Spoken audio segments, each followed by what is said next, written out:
Well, good afternoon and welcome to the second lecture in Therapeutics 1.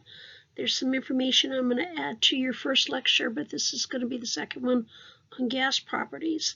Now, some of the things that we need to remember about gases is that they exert a pressure, they flow, and they're very viscous. Viscous basically means that they're going to have some drag to them as they're flowing through a tube or whatever we're putting it through at this particular point. We have lateral pressure from the tube, and then we have the pressure of the viscousness of the gas that's causing it to slow down at that particular point. Now, a lot of folks talk about flow when we talk about flow, putting it through tubes and things like that. One of the things you want to think about flowing gas is if you're ever outside and the wind is blowing, your gas is in fact flowing. And that's one of the things that we have to watch at that particular point or understand. Unlike liquids, though, we can readily compress our gas, we can expand it, and we can fill spaces by diffusion. Now, in order to make things work for us, though, we have to assume that gases can't do what we just talked about. You cannot compress them at this particular point. They can expand, which is still not a problem, and they can fill spaces. There's very little magnetism between gas molecules. They basically bump into each other, and then they're sent off on their separate spins at that particular point. Remember, all gases exert a pressure. We call that tension in some cases. We also call it torque, okay, at that particular point. The amount of tension or pressure that's exerted depends on the kinetic activity. The kinetic activity basically depends on the amount that you have of gas molecules in a container. Also the temperature. The colder it is, the less kinetic activity you have.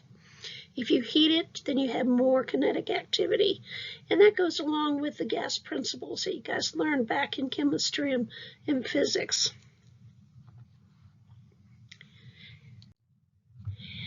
And there it is. As we talked about it, gas molecules have a very weak intermolar forces of attraction.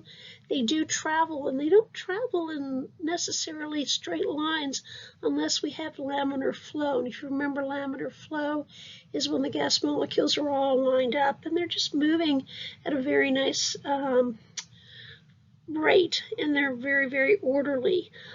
However, because gas molecules are not attracted to each other, as they begin to bump into each other, they get out of that laminar pattern and they become either transitional or turbulent at that point. Velocity, collisions, pressure, all, as we talked about, increase with temperature, and they also decrease with temperature depending on the coldness at that particular point. If you remember Avogadro's law, he basically said 1 gram atomic weight of any substance contains the exact same number of molecules and atoms and everything, and it was 6.023 times 10 to the 23rd. And it's just basically whatever 1 mole is of anything is equal to 1 mole of anything else at that particular point. Density has to do with how heavy it is. When we talk about gases, we have heavy gases, we have light gases. When we talked about the gases, or you read about the gases in the first PowerPoint, we had the density of oxygen, helium, carbon dioxide, all the other gases that were listed. If you go back and take a look at them, you'll see that helium is the lightest gas, has the least amount of density. Oxygen is heavier than helium, of course. It's also heavier than medical air, but much, much lighter than carbon dioxide. And we need to know that because we need to know, how fast can this move? A less dense gas like helium can move much, much faster than a heavier gas like oxygen. And when we talk about heliox, we're going to say that the principle that makes heliox work for us is the light density of the helium. Gas diffusion, remember gases move from areas of high concentration to low concentration. We can sometimes with energy do the reverse from low concentration to high concentration. However, the kinetic energy drives diffusion, so if there's more energy behind it, there is more diffusion, and this is Graham's law. We also will see this with Fick's law when we start to talk about him. And if you see the two happy little fish over there, which one is going to get to the new pond before the other at this particular point? Okay. So we see two drawings here, A and B. If you're looking at drawing A, if you notice the top box at 50 psi, and then below it has another box of 100 psi. And if you look at them, which one is moving faster? And if you said the bottom at 100 psi, you're correct. And the reason is there's more pressure behind that movement of gas at 100 psi than it is at 50 psi. If you look at the two second sets of boxes, they're both 50 psi, but you notice that which one is going to move faster? If you said the top one, then you are exactly correct. And the reason is that you have a wider space to push the gas through. With the lower one, you still have the same amount of pressure, but remember your gas has a viscousness to it, plus there's also lateral force coming from the tube that's slowing that 50 psi down. The wider the tube, the more we can put through it. When we talk about Fick's law of diffusion, we're talking about semipermeable membranes. And as you can see with this, you have semipermeable membranes in the body. You have them in your lungs, gas diffusion, and things along that line. Flow is directly proportional to the surface area that you have available for diffusion, the partial pressure of the two compartments, and the solubility of gas.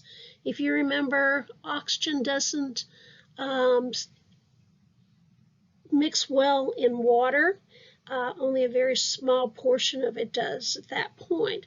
And then also with Fick's law, it talks about it's an inverse to square root of molecular weight and the thickness of the membrane, which basically means if the membrane is much thicker, you have a less chance of diffusion, or you're definitely not going to get the diffusion you would have if the membrane were its correct size or much thinner.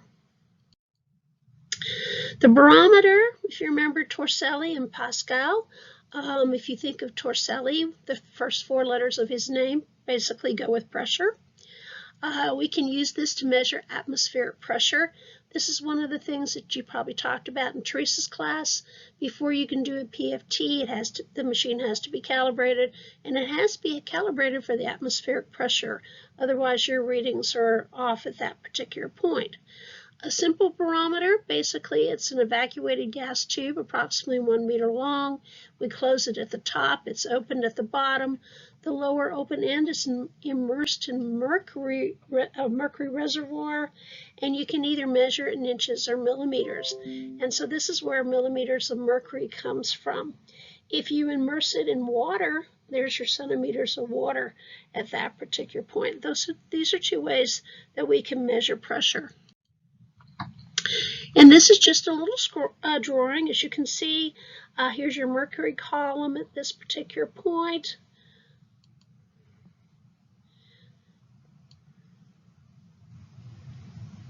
You have a calibrated scale off to the side over here.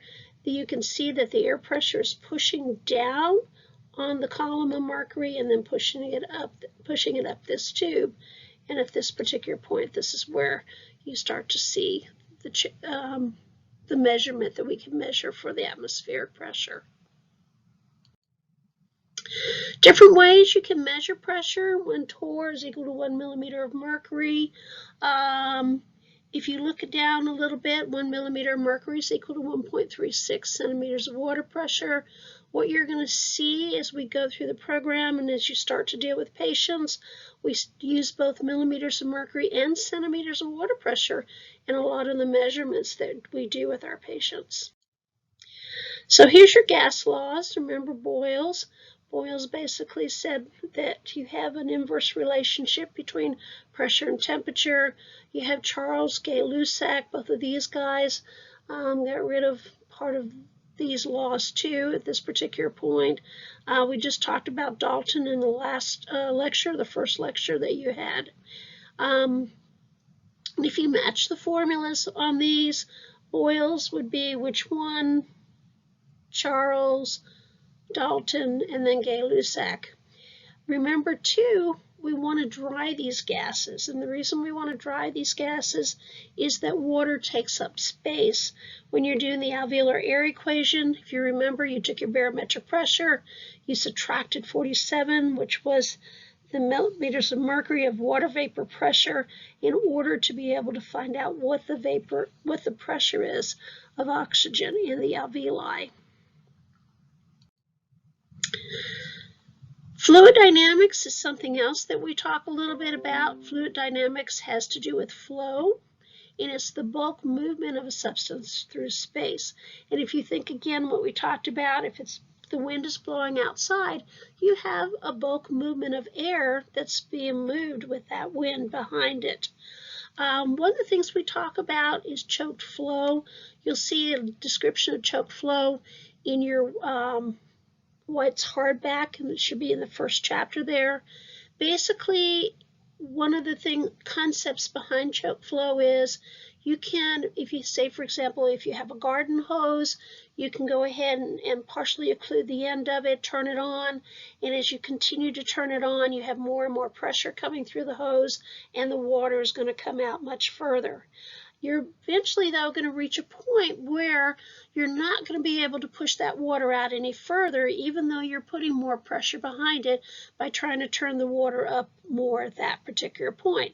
So once you reach a certain level, flow stops.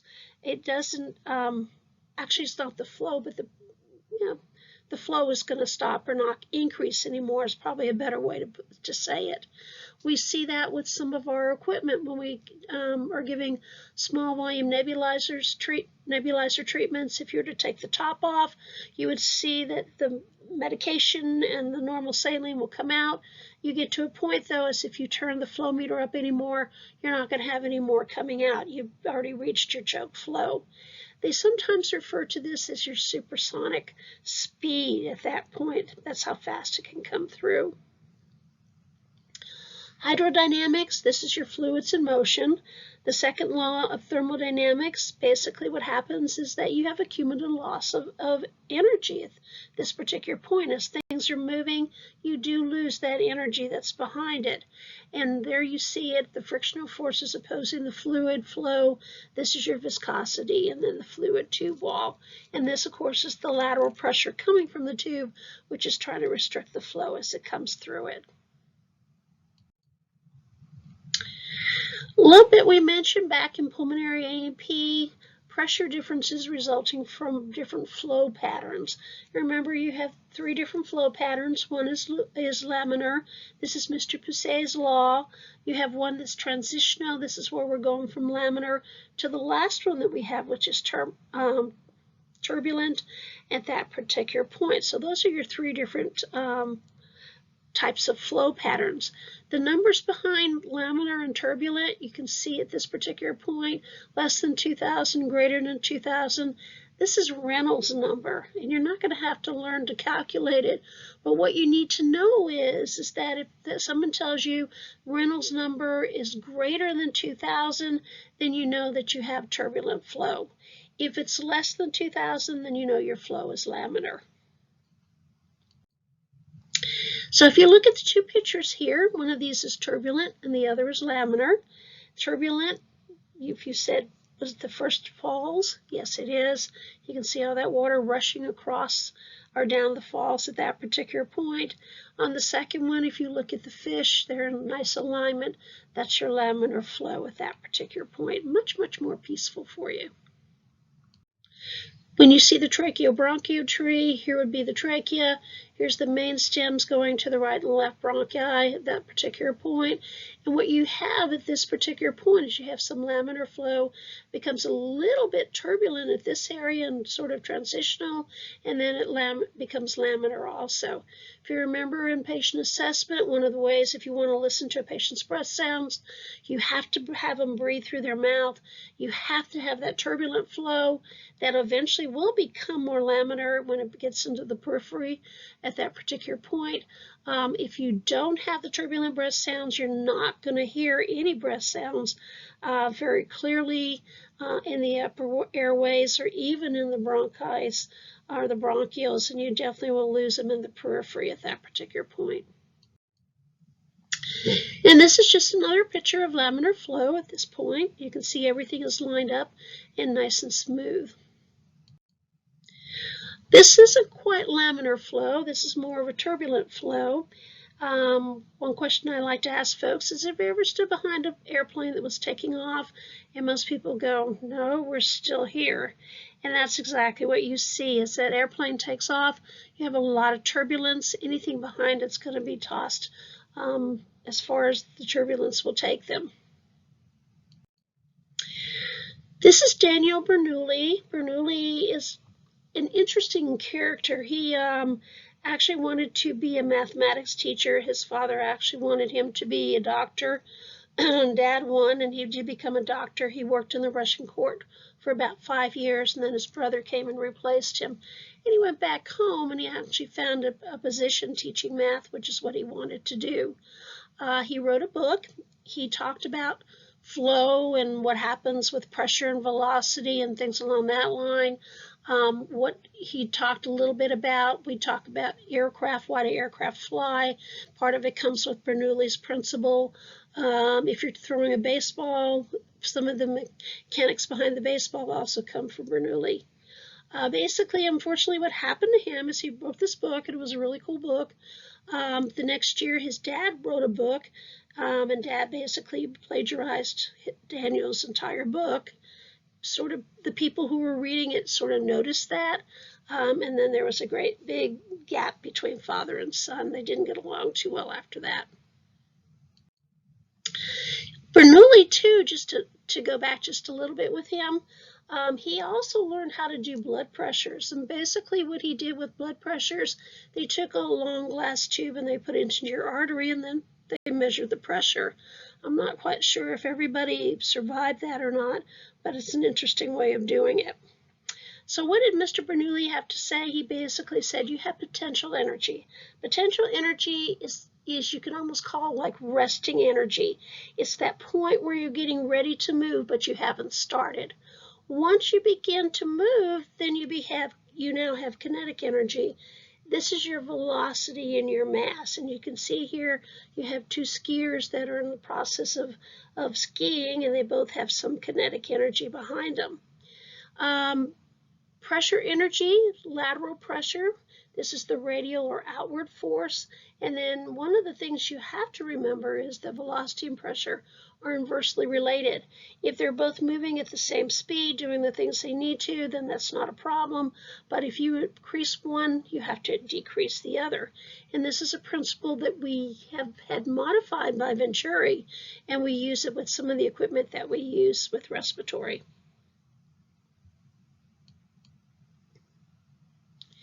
And this is what happens if you're not careful. So this is one of the ways that we tried to introduce Bernoulli's principle. If you notice, there's a large container. With a large container, as the pressure is going down, as you move, the pressure goes down. We have a linear pattern that comes down with how much we're going to fill in the tubes, because we know about how much pressure we're losing. Until you get to this portion here, and if you notice that there's a crimp at this point, and because there's a crimp, we don't have quite the pressure that would push the fluid up to where we would expect it to be. And the reason is this pressure is fairly constant until you reach this crimp point, And at this particular point, the pressure has decreased.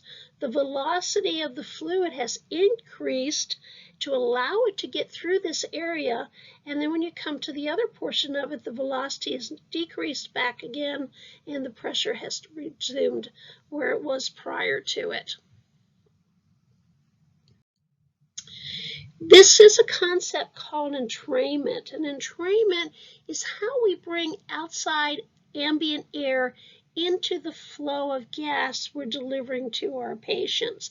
And we use this with our mask, we use it with our nebulizers.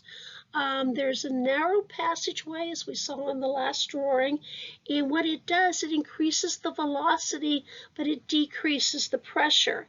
What happens is because you have decreased the pressure, then we're able to increase the amount of gas that we're actually delivering to the patient. It brings it in from the outside as the pressure, which has been decreased now, starts to come back up to where it was prior to the obstruction. It goes ahead and it changes the pressure gradients, and that's what brings the outside pressure into the new pressure flow that's returning to where it was prior to the obstruction. Okay. With the equipment that we use, we either use jets or ports.